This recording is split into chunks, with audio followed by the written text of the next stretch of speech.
గత కొన్ని రోజుల నుండి పరకాల ప్రభాకర్ పదే పదే చెప్తున్నారు. ఇదిగో 3 సెకన్లకు ఒక ఓటు చొప్పునేశారు.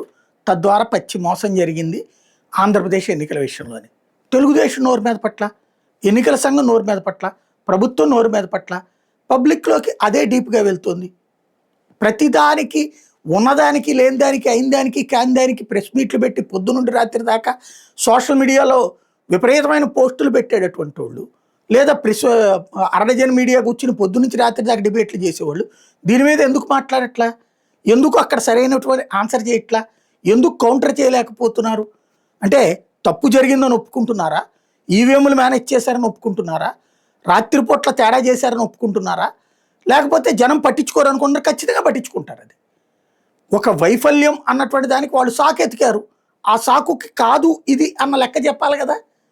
పరకాల ప్రభాకర్ ఇచ్చినటువంటి లెక్కలో ఉన్నటువంటి మంచి ఏంటి, చెడు ఏంటి అని ఎక్స్ప్లెయిన్ చేసే దమ్ము, ఓపిక, ప్లానింగు, అవగాహన తెలుగుదేశంలో లేదా? లేదా లైట్ తీసుకోండి పర్లేదు అనుకుంటున్నారా? ఇది రాబోయే రోజుల్లో అతిపెద్దదైనటువంటి అంశం అవుతుంది. ఆలోచించుకోవాల్సి ఉంది.